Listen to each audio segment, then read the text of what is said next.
तो हेलो दोस्तों, फिर से स्वागत है आपका सोनू आरबीएसई एंड सीबीएसई के इस यूट्यूब चैनल पर।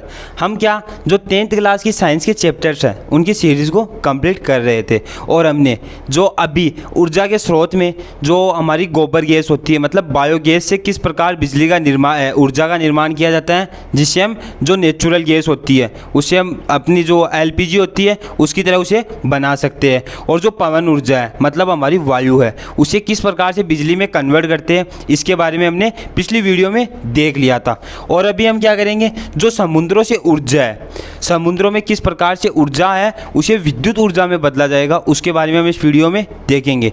तो अगर आप हमारे चैनल पर नए हैं तो सर्वप्रथम आपको क्या करना है कि चैनल को सब्सक्राइब करना है, वीडियो को लाइक करना है और जो चीज़ आपको समझ में नहीं आ रही है उसे कमेंट बॉक्स में हमें बताना है। तो चलो शुरू करते हैं। सर्वप्रथम हम देखते हैं कि जवरीय ऊर्जा क्या होती है, मतलब टाइडल एनर्जी। जवर सभी जानते हैं कि जो समुद्र में क्या होता है, कई क्षेत्रों में जवर उत्पन्न होता है। तो उस जवर से क्या होता है, उस जवर से जो हमारा टरबाइन होता है, जो जवर में काइनेटिक एनर्जी होती है, कौन सी, काइनेटिक, जिसे हम बोलेंगे गतिज ऊर्जा, गतिज ऊर्जा। जो जवर में गतिज ऊर्जा होती है उससे टरबाइन को घुमाया जाता है और टरबाइन से क्या होता है, सबको पता है आपको, बिजली का निर्माण किया जाता है। तो आपको नोट करना है, जैसा मैंने पहले भी बोला था अभी भी बोला हूँ, जो 10th क्लास के प्रॉपर नोट्स आपको एक जगह रखने हैं, इसकी एक अलग कॉपी रख लो। तो जवरीय ऊर्जा टाइडल एनर्जी, इसके बारे में हम लिखते हैं, लिख दो, इसमें समुद्रों में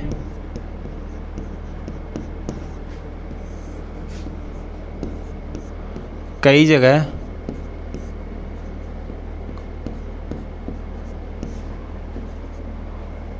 जवर उत्पन्न होते हैं। ठीक है, जवर उत्पन्न होते हैं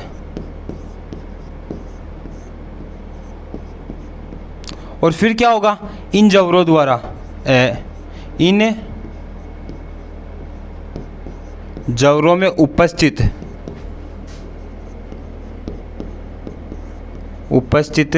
काइनेटिक एनर्जी को, काइनेटिक को आप हिंदी में क्या बोलेंगे,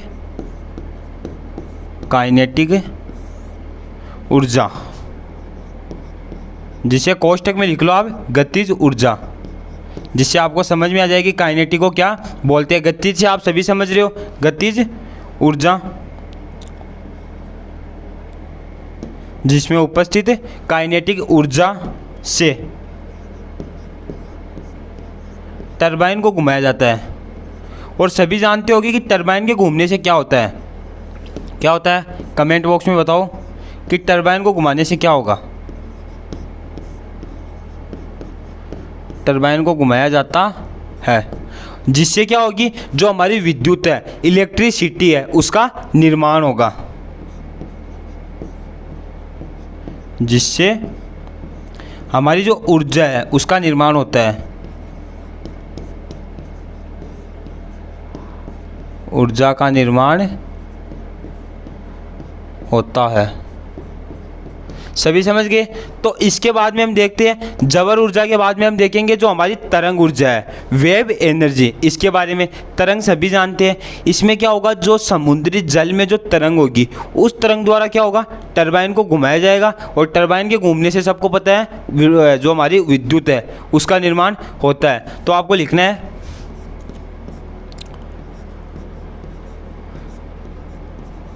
समुद्रों में उपस्थित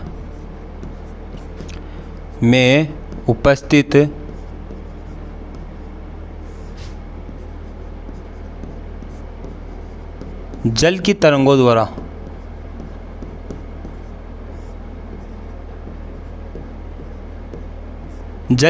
द्वारा क्या होगा, टरबाइन को घुमाया जाता है।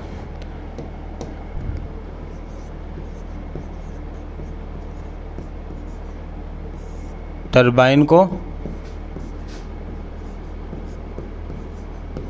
घुमाया जाता है और टरबाइन के घूमने से क्या होगा, टरबाइन के घूमने से क्या होगा, जो बिजली है उसका निर्माण होगा।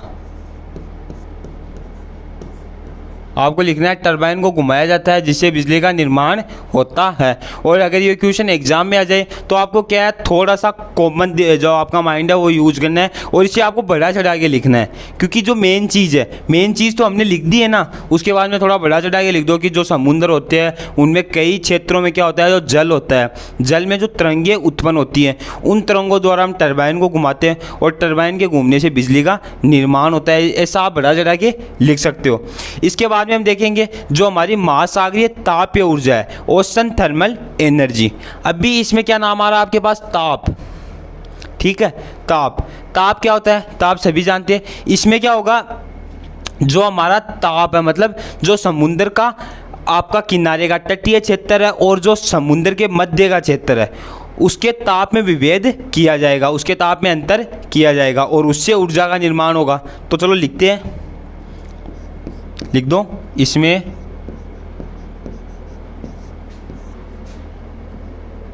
तटीय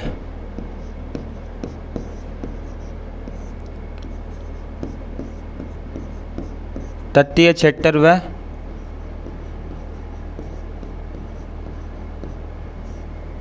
समुद्र के मध्य क्षेत्र के ताप में विभेद करते हैं।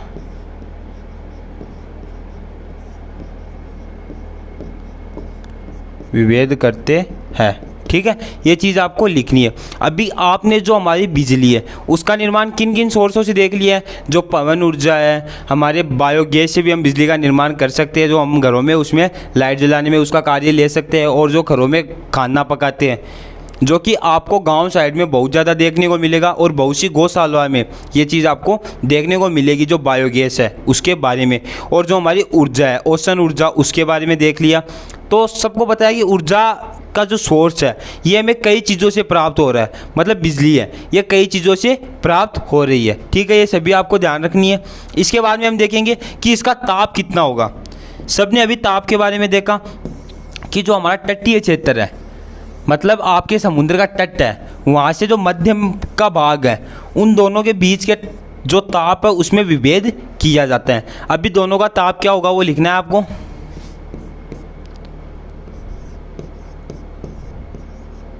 तटीय क्षेत्र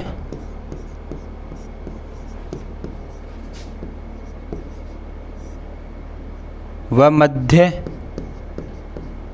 क्षेत्र का ताप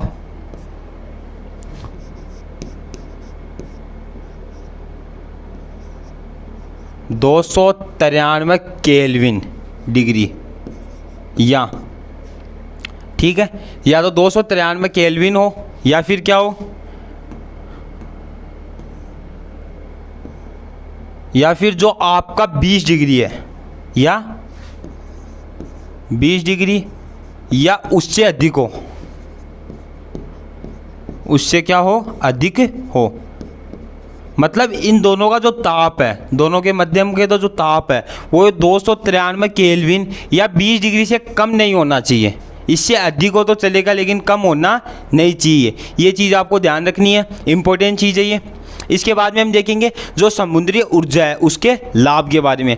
अभी हम जितने भी सोर्स लेंगे सभी सोर्स में पता है आपको उसका लाभ होगा, अगर लाभ नहीं होगा तो हम उसका प्रयोग क्यों कर रहे हैं, और अगर लाभ होगा तो उसकी हानि भी होगी। उसके बारे में हम देखते हैं। सभी पहले ये चीज़ जानते होंगे कि पृथ्वी का 2/3 हिस्सा किसका है, पानी से ढका हुआ है। ये चीज़ सभी जानते होंगे, आई होप। कोई ऐसा तो नहीं है जो नहीं जानता है, तो कमेंट बॉक्स में बताओ सर ये चीज़ भी हमें नहीं पता है, मैं बताऊंगा इसके बारे में भी। बताना क्या है, पृथ्वी का 2/3 हिस्सा पानी से ढका हुआ है, ठीक है, ये चीज़ आपको ध्यान रखनी है। तो इसमें क्या होगा, इसमें आपको लिखना है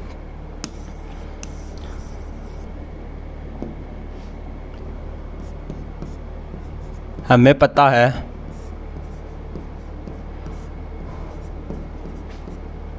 है कि पृथ्वी का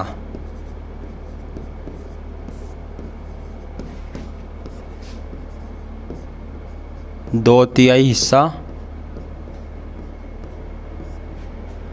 किससे ढका हुआ है? जो जल है उससे ढका हुआ है।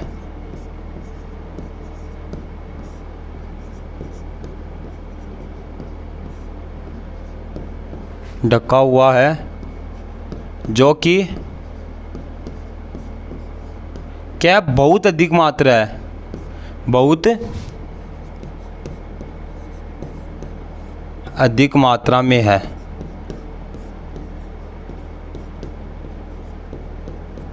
ठीक है, मतलब पृथ्वी में हम केवल पृथ्वी का, अगर ये हमारी जैसे पृथ्वी है, अगर इसके हम 3 भाग बांटे, सॉरी ये 4 हो गए, अगर 3 भाग बांटे तो 3 भाग में क्या होगा?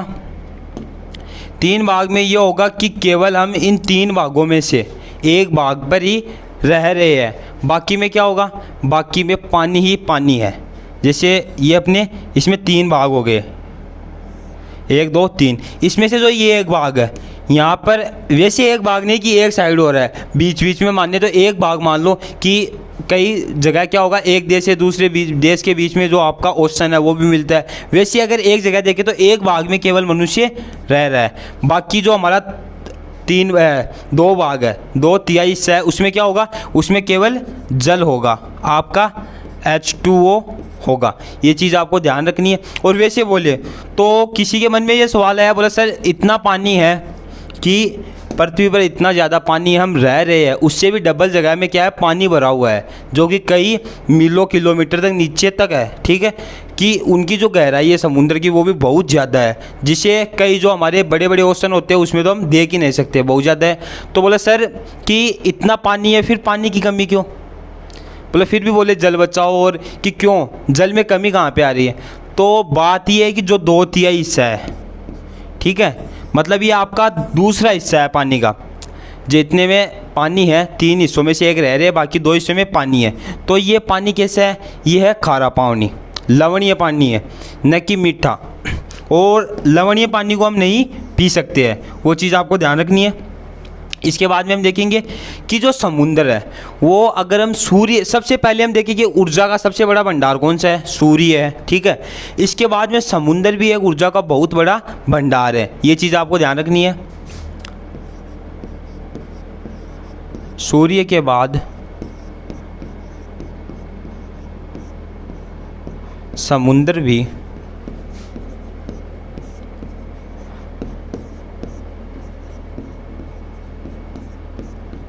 ऊर्जा का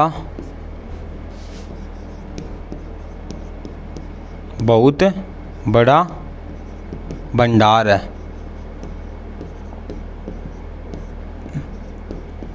क्योंकि समुद्र बहुत दूरी तक, मतलब बहुत ज़्यादा फैला हुआ है, तो उससे भी हम ऊर्जा प्राप्त कर सकते हैं। बस जो ऊर्जा के हमें जो उसके सोर्स है वो हमें ढूंढने होंगे। इसके बाद में क्या होगा? यह नॉन पॉल्यूटिंग है, ये चीज़ भी आपको ध्यान रखनी है। नॉन पॉल्यूटिंग है। अभी ये कि किसी चीज़ के अगर लाभ है तो उसकी हानि भी होगी, तो आपने अभी तक लाभ को राइट नहीं किया तो कर लो, वीडियो को रोक के कर लो।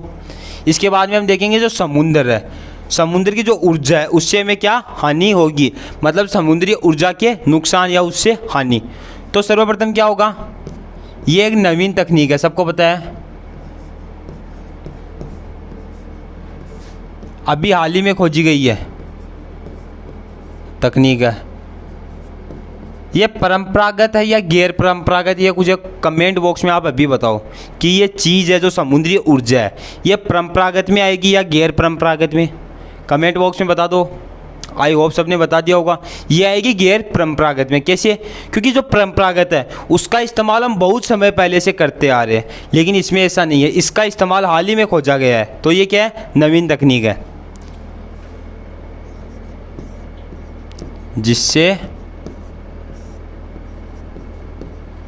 अभी यह थोड़ी महंगी भी है।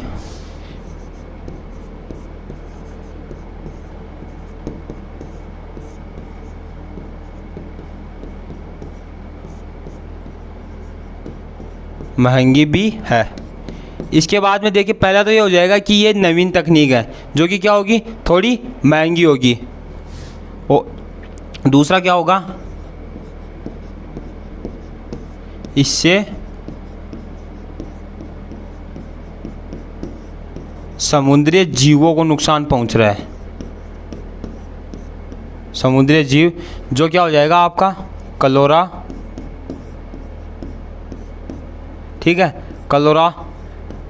क्लोरा 2-3 जीव ऐसे होते हैं उनको नुकसान होता है, नुकसान पहुंच रहा है।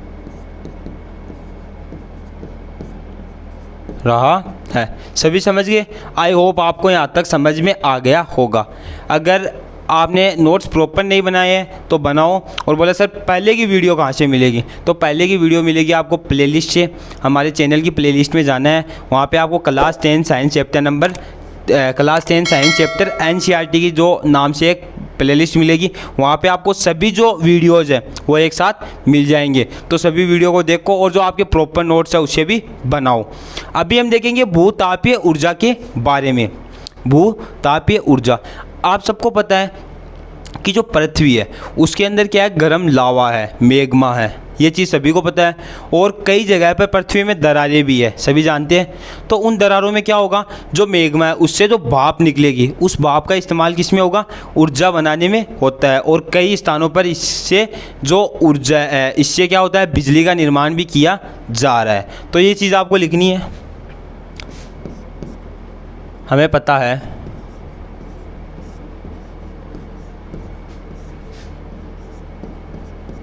कि पृथ्वी की सतह के अंदर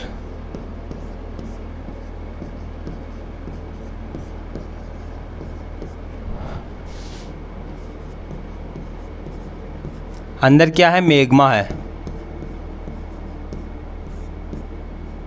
मैग्मा है, ठीक है, जिससे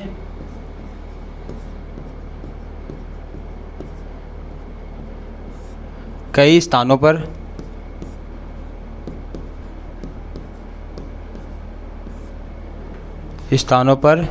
पृथ्वी में हुई दरारों के कारण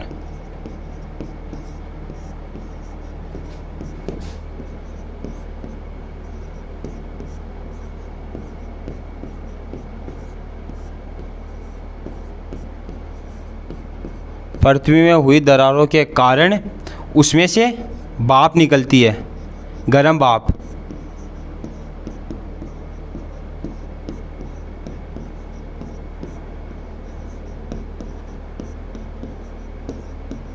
भाप निकलती है। कई देश क्या है, कई जगह पर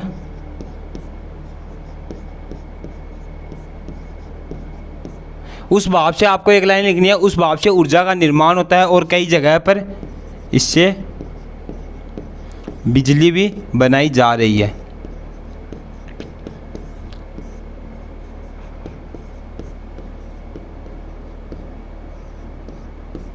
बनाई जा रही है। सभी लोग पहले यहाँ तक नोट कर लो, वीडियो को रोक के नोट कर लो। इसके बाद मैं आपको एक चीज़ और बताता हूँ जो कि आपको बेसिकली सभी को पता होनी चाहिए। अगर आपने नोट नहीं किया तो वीडियो को 10-20 सेकंड पीछे करके एक बार वीडियो को पॉज करके इसे लिख लो। अभी आपको एक चीज़ बताता हूँ, जो भूतापीय ऊर्जा है, हमने सभी में देखा कि पवन ऊर्जा में सबसे आगे कौन है और जो हमारी अन्य उसमें आगे कौन है। तो भूतापीय में सबसे आगे देश कौन सा है, तो जो हमारा अमेरिका है, अमेरिका और न्यूजीलैंड, ये दोनों भूतापीय ऊर्जा में सबसे आगे है, सबसे अग्रणी देश है। तो ये चीज़ भी आपको लिखना है। भूतापीय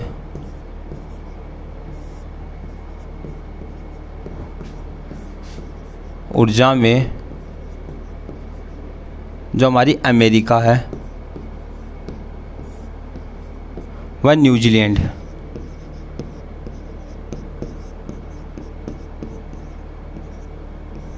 लैंड क्या है, यह अग्रणी देश है, अग्रणी देश है। मतलब क्या हुआ, ये सबसे आगे है इसमें, इसके प्रयोग करने में सबसे आगे अमेरिका और जो हमारा न्यूजीलैंड है वो है। और इसके बाद में हम देखेंगे जो हमारी नाभिकीय ऊर्जा है, जिसे हम न्यूक्लियर एनर्जी बोलते हैं। नाभिक को आपको सबको पता है कि नाभिक क्या होगा। इसमें क्या होगा, जो मैंने लिखा है वैसा ही आपको लिखना है, प्रॉपर नोट्स बनाने हैं इस चीज़ के, क्योंकि ये थोड़ी सी ट्रिपिकल मिलेगी आपको। तो ये चीज़ आप आराम से समझो, पहले समझो उसके बाद में नोट्स बनाओ। इसमें क्या होगा, परमाणु ऊर्जा न्यूक्लियर फिजन पर आधारित है। किस पर आधारित है? न्यूक्लियर फिजन पर आधारित है। अभी होता है कि न्यूक्लियर फिजन क्या है, तो न्यूक्लियर फिजन क्या होगा, जो किसी परमाणु के नाभिक को तोड़ने पर, किसी परमाणु के नाभिक को तोड़ने की जो प्रक्रिया है, ठीक है, परमाणु का जो नाभिक होता है, नाभिक क्या होता है, सेंटर में होता है, उसे तोड़ने की जो प्रक्रिया है उसे हम क्या बोलेंगे, उसे हम न्यूक्लियर फिजन कहते हैं, ठीक है।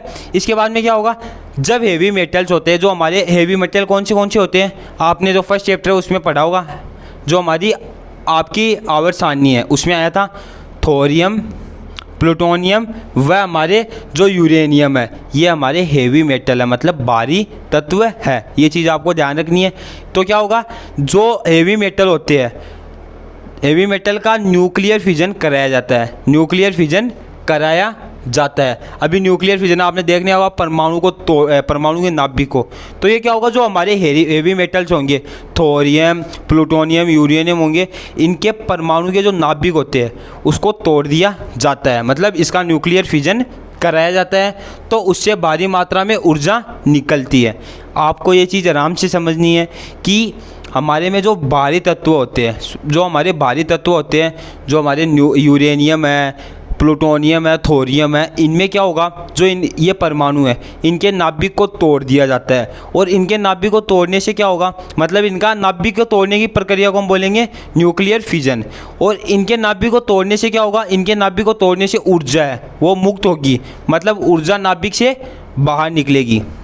तो क्या होगा, ऊर्जा नाभिक से बाहर निकलती है, ठीक है। इससे क्या होगा, ऊर्जा हमें प्राप्त हो रही है, ऊर्जा ही बनानी है हमें। और इसका एग्जाम्पल क्या हो जाएगा, ये देखना आपको कि यूरेनियम के एक परमाणु के फिजन से जो ऊर्जा निकलती है, अगर यूरेनियम को लेते हैं हम, आपने क्या करना है, यूरेनियम को आपने लिया, ठीक है, तो उसका परमाणु, यूरेनियम हमारे पास कोई परमाणु है, उसके नाभिक को तोड़ा, मतलब उसका न्यूक्लियर फिजन कराया। उसके बाद में क्या होगा, न्यूक्लियर फिजन कराने से जो ऊर्जा निकलती है, और नाभिक को तोड़ने से क्या होगी, जो उसमें मुक्त ऊर्जा है, जो उसमें ऊर्जा है वो मुक्त हो जाएगी, बाहर निकलेगी, निकलती है। वह कार्बन के एक परमाणु के दहन से निकलने वाली ऊर्जा के 1 करोड़ गुना अधिक होती है, मतलब 1 करोड़ गुना बराबर होती है। अगर किसी कार्बन के एक, क्या है यहाँ पर, वह कार्बन के एक परमाणु के दहन से निकलने वाली ऊर्जा के 1 करोड़ के बराबर है। कोई कार्बन है, उसका अगर एक परमाणु ले और उसका दहन कर दे, तो उसके दहन के एक कार्बन के क्या 1 करोड़ गुना होती है, उसके 1 करोड़ गुना होती है। ये चीज़ आप जान सकते हैं, ये बहुत ही ज़्यादा है कि हेवी मेटल्स के जो नाभिक है उसे तोड़ने पे जो ऊर्जा निकलती है वो कार्बन के एक परमाणु के दहन से 1 करोड़ है। तो ये चीज़ आप जान सकते हैं कितनी अधिक है होती है। इस हीट का इस्तेमाल करके स्टीम बनाई जाती है, और स्टीम के बारे में मैंने पहले भी आपको बताया था कि स्टीम क्या होती है, और स्टीम से क्या होगा, टरबाइन को चलाया जाएगा। ये चीज़ मैंने आपको पहले पिछली वाली वीडियो में बता दी है। स्टीम बनाई जाती है, फिर स्टीम से टरबाइन को चलाया जाता है। और एक चीज़ नोट करो कि जहाँ जहाँ टरबाइन चलेगा वहाँ वहाँ क्या होगा, जो हमारी ऊर्जा है, बिजली है, उसका क्या होगा, निर्माण होगा। मतलब मेन चीज़ तो टरबाइन है ना, ये चीज़ आपको ध्यान रखनी है। किसी भी प्रकार से, किसी भी सोर्स से आपको क्या करना है, टरबाइन को चलाना है। अगर टरबाइन चल गया तो क्या होगा, बिजली का निर्माण अपने आप होने लग जाएगा। तो ये चीज़ आपको नोट करनी है, और आराम आराम से पूरे प्रॉपर नोट्स बनाने हैं। इतनी हार्ड नहीं है, अगर आराम से समझोगे, बिना स्किप किए समझोगे, तो आराम से आपके दिमाग में बैठ जाएगी ये क्या बोलना चाहता है। इसके बाद में हम देखेंगे जो न्यूक्लियर एनर्जी है उसके लाभ, परमाणु जो हमारी नाभिकीय ऊर्जा है उसके लाभ क्या क्या होंगे। इसके लंबे समय से इस्तेमाल से क्या होगा, यह काफ़ी सस्ता है एक तो, मतलब अगर इसे लंबे समय तक इस्तेमाल करें, ऐसे नहीं कि कुछ समय के लिए इस्तेमाल कर दें। अगर कुछ समय के लिए इस्तेमाल करेंगे तो ये हमें थोड़ा कॉस्टली पड़ेगा, लेकिन अगर लंबे समय तक थोड़ी अधिक मात्रा में इस्तेमाल करेंगे तो ये क्या मिलेगा हमें, यह काफ़ी सस्ता मिलेगा, ठीक है। इसमें फ्यूल की छोटी सी मात्रा से भारी मात्रा निकलती है, क्योंकि इसका जो फ्यूल है उसकी छोटी सी मात्रा, जो हमारा नॉर्मल फ्यूल है उसकी भारी मात्रा उसके बराबर है। ये चीज़ आप जान सकते हैं, क्योंकि इसका फ्यूल थोड़ा ये एक तो हमें कम मिलता है, ये चीज़ आपको ध्यान रखनी है। और इससे जो वायु प्रदूषण है, एयर पोल्यूशन भी नहीं होता है। अभी किसी भी चीज़ की अगर आपको लाभ मिलेंगे तो उसकी हानि भी मिलेगी, नुकसान भी मिलेंगे। तो जो न्यूक्लियर एनर्जी है इसके नुकसान के बारे में हम देखते हैं। एक तो ये क्या है, जो न्यूक्लियर एनर्जी है वो पृथ्वी में बहुत कम मात्रा में है, तो ये चीज़ आपको लिखनी है। यह पृथ्वी में कम मात्रा में है।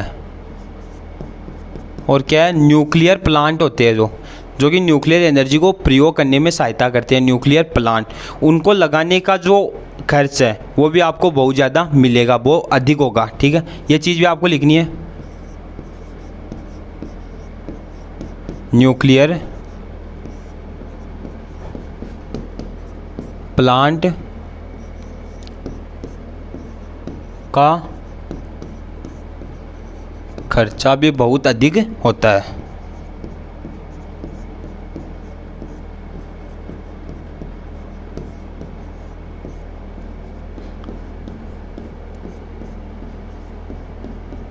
और एक चीज़ और लिखनी है जो कि थोड़ा सा इम्पोर्टेंट हो सकता है, ये चीज़ आपको ध्यान रखनी है। जो ये पॉइंट है ये थोड़ा इम्पोर्टेंट है।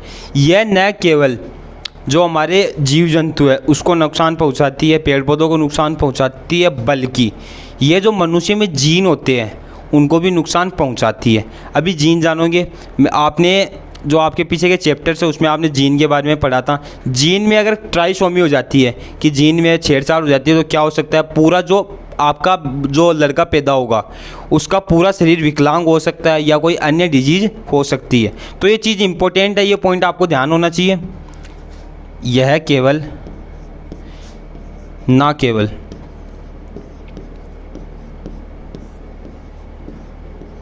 पेड़ पौधों को नुकसान पहुंचाता है,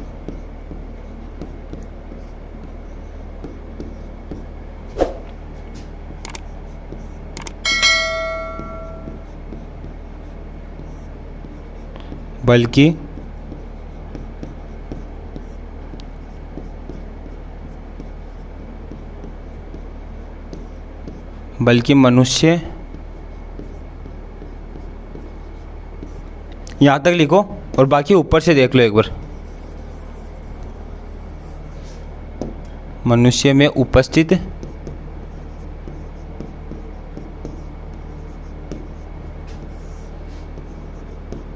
जीन्स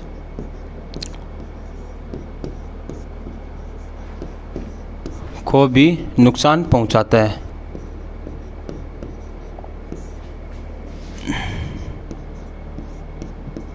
अभी जीन्स में सबको पता है क्या होगा, जीन्स में क्या पाया जाता है, सबको कमेंट बॉक्स में बताना है, क्योंकि ये चीज़ मैंने पढ़ा दी है।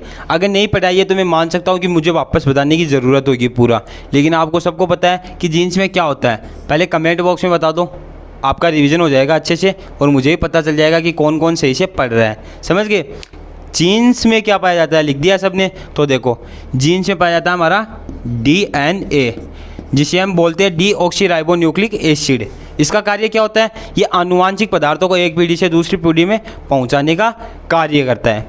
तो यहाँ तक हमारा जो ऊर्जा के स्रोत है हमने कंप्लीट कर लिया है। अगर इसमें से आपने जो पहले वाली वीडियो नहीं देखी है, या तो आपको प्लेलिस्ट में मिल जाएगी या हमारी डिस्क्रिप्शन में उसकी लिंक मिल जाएगी। तो आपको पहले क्या है, इसके फर्स्ट और सेकंड पार्ट देखनी है, उसके बाद में ये देखना है, क्योंकि जो आपके फर्स्ट एंड सेकंड है उसमें मैंने इस चीज़ को बहुत अच्छे से एक्सप्लेन किया है, जैसा कि यहाँ पे किया है। उससे भी अच्छा है कि फर्स्ट में हमने बेसिक पढ़ा है, सेकंड में एक्सप्लेन किया है, यहाँ पे हमने प्रॉपर कंप्लीट कर लिया है। तो आपको वीडियो वो प्रॉपर देखनी है और आई होप आपको वीडियो पसंद आई होगी। अगर वीडियो पसंद आ रही है तो आपको वीडियो को लाइक करना है, कर दो। और हम मिलेंगे जल्दी हमारी नेक्स्ट वीडियो के साथ, तब तक आप चैनल को भी सब्सक्राइब कर दो। थैंक यू, धन्यवाद।